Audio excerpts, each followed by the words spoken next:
नमस्कार, मेरा नाम है ज्योतिका बेदी और मैं हूँ founder of happiness is love. क्या आप अपने बच्चों को अनुशासित माने डिसिप्लिन करना चाहते हैं? मुझे मालूम है ये मुश्किल है क्योंकि हमें नहीं सिखाया जाता है। इसलिए ये वीडियो मैंने आज आपके लिए बनाया है क्योंकि हमें कोई मैनुअल नहीं दिया जाता है, कोई गाइडेंस नहीं दी जाती है कि अच्छी परवरिश कैसे करनी है।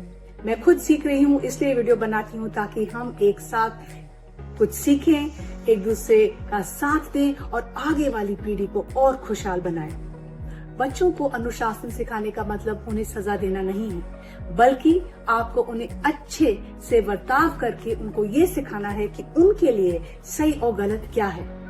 आपको अपने बच्चों की उम्र के हिसाब से उन्हें अलग अलग तरीकों से अनुशासित करना होगा। आपको बच्चों को डिसिप्लिन करना होगा और ये डिसिप्लिन करने का तरीका ही मैं आपको आज बताऊंगी। कुछ ऐसे नियम बनाकर शुरुआत करें जिससे आप अपने बच्चों को वो सिखाएं जो आपके लिए जरूरी है। आपका बच्चा अच्छी तरह से वो बात समझ पाएगा क्योंकि वो आपके लिए जरूरी है। अनुशासन को अमल सबसे पहले आपको करना है।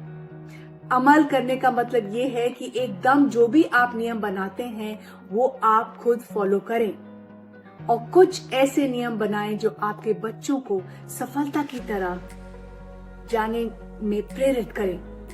आपका बच्चा जब कुछ अच्छा करे तो आप उसको सपोर्ट करें, उसकी तारीफ करें, उसको इनकरेज करें और उसके साथ अच्छा बर्ताव करें ताकि उसको और प्रोत्साहित फीलिंग हो। और प्रोत्साहित करने की जो रिस्पॉन्सिबिलिटी है, इसका जो ये जिसका इम्पोर्टेंस है, ये हम कभी कभी नहीं समझ पाते हैं क्योंकि हम कभी कभी नियम तो बना लेते हैं लेकिन हम उन रूल्स को फॉलो नहीं करते हैं। हम रूल सेट करते हैं लेकिन उसको हम लोग कंसिस्टेंटली फॉलो नहीं करते हैं। सो सबसे पहला नियम बनाना है और उन नियम को हमें फॉलो करना है। आपके घर के लिए क्या नियम है जो आप खुद फॉलो करेंगे और तभी आप सोच सकते हैं कि आपके बच्चे उसको अमल करेंगे।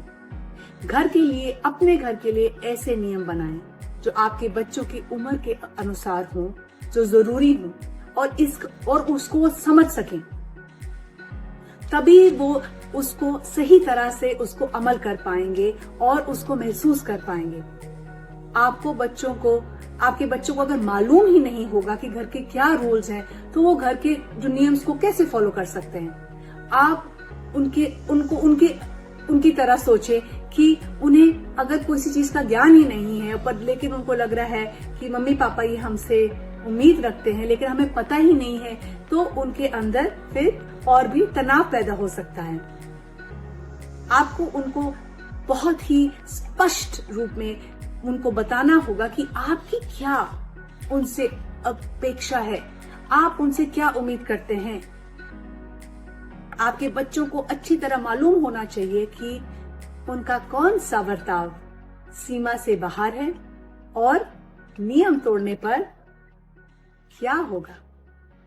हम नियम बनाते हैं लेकिन अपने बच्चों को ये नहीं बताते हैं कि अगर वो नियम तोड़ेंगे तो उसका क्या परिणाम होगा। ये नियम और उनके परिणाम आपके बच्चों की उम्र के हिसाब से बनने चाहिए।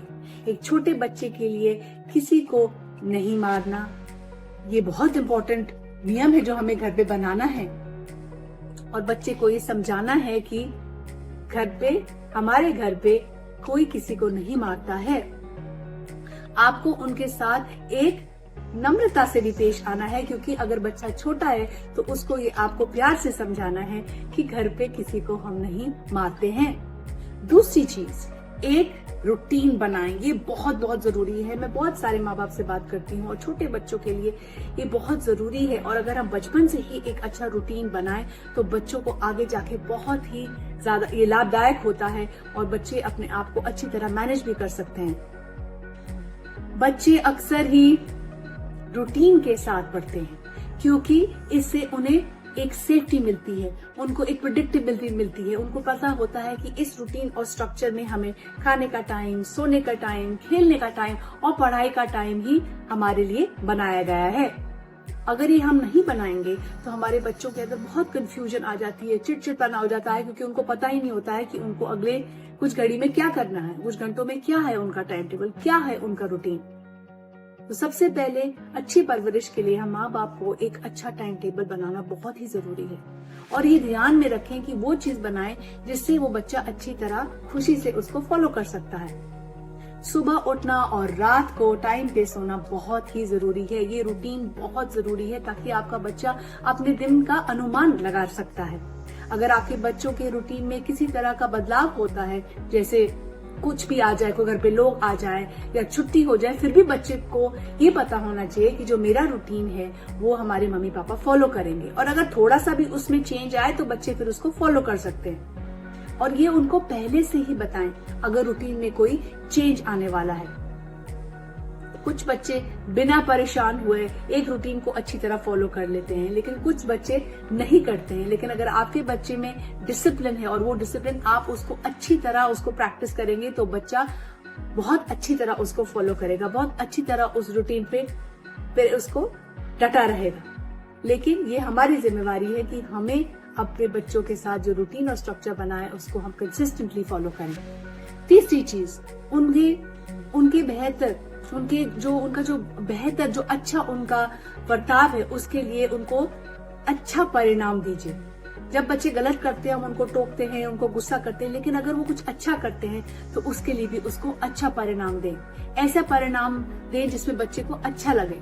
आपके बच्चे के मन में किसी चीज को करने पर भी उसको प्रेरणा मिले, और अगर वो आपको लगता है कि बच्चे को प्रेरणा नहीं मिल रही है तो आप बच्चे के साथ बैठें और उससे बात करें और उससे समझें कि वो क्या चाहता है या वो क्या चाहती है, ताकि उनके अंदर और रिस्पॉन्सिबिलिटी और जिम्मेदारी आए।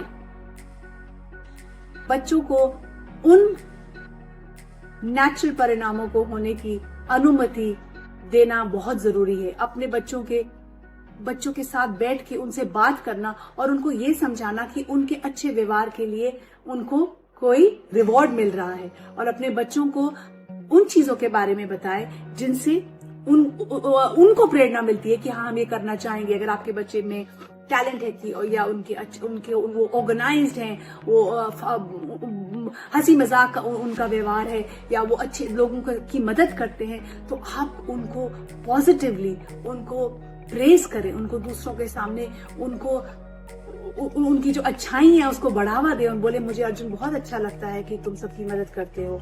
आयाना मुझे बहुत पसंद है कि तुम घर में बड़ों के साथ बहुत इज्जत से पेश आती हो।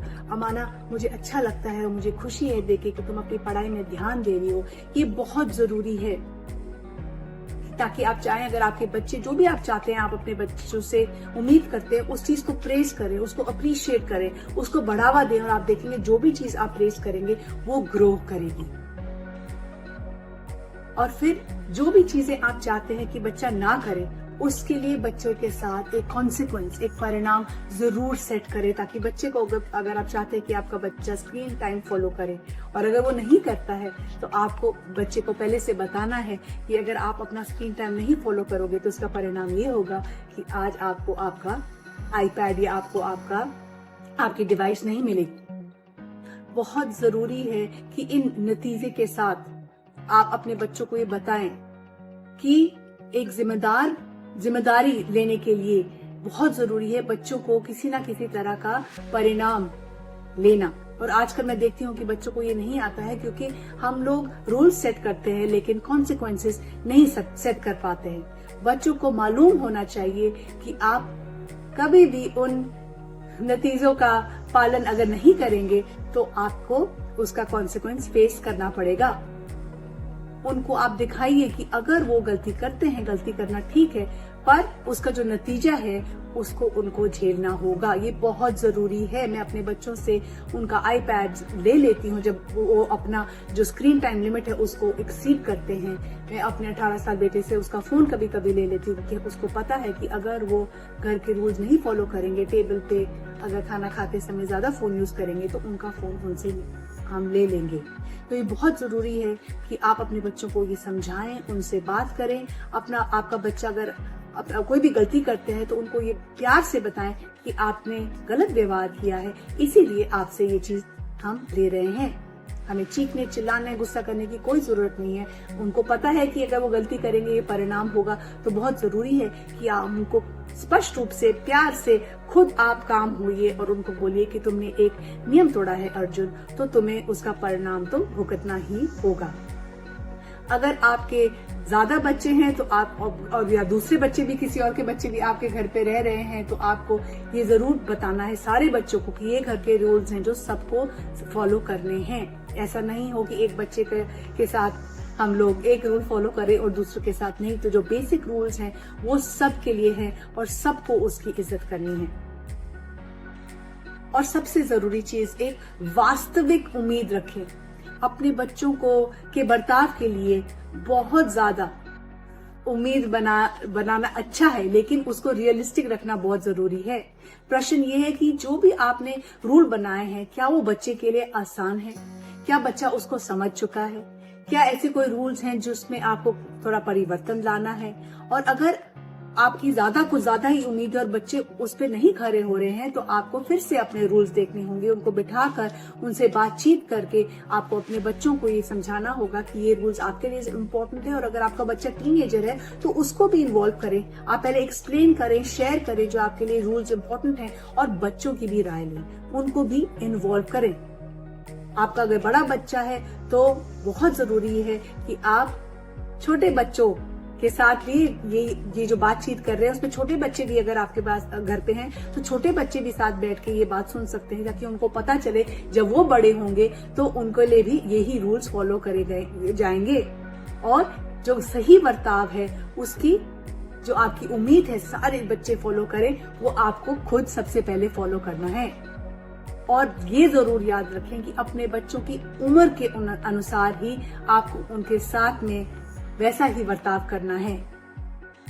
ये बहुत जरूरी है कि आप ये समझें कि अगर बच्चे छोटे हैं तो उसका जो हमारा डिसिप्लिन स्टाइल है वो थोड़ा अलग होगा, और जब बच्चे बड़े हो जाते हैं तो हमारा डिसिप्लिन स्टाइल थोड़ा अलग हो जाता है। लेकिन ये जो काम है डिसिप्लिन करने का, ये हमको बचपन से ही शुरू करना है, ताकि बच्चे जब टीनेजर्स हों तो आपको ये मदद मिलेगी, क्योंकि आपको फिर पता होगा कि आपका क्या डिसिप्लिन स्टाइल है, और बच्चों को भी ये पता होगा। तो आपके लिए जो टीनेज टाइम है, जहाँ माँ बाप के और बच्चों के बीच में थोड़ा सा तनाव होता है, आप उसको अच्छी तरह से झेल पाएंगे।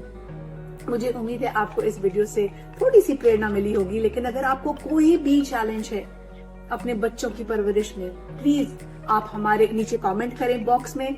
आप हमारे को फोन कर सकते हैं, हमारे को ईमेल कर सकते हैं। हैप्पीनेस इज लव का एक ही मकसद है कि हम आगे वाली पीढ़ी को खुशहाल तभी बना सकते हैं अगर हम माँ बाप ये सीखें कि अब टाइम चेंज हो गए हैं, हमें चेंज करना है विद चेंजिंग टाइम्स, हमें सीखना है। जब तक हम नहीं सीखेंगे, हम नहीं समझेंगे, हम अपने बच्चों को नहीं अच्छी शिक्षा नहीं दे सकते। बहुत बहुत धन्यवाद।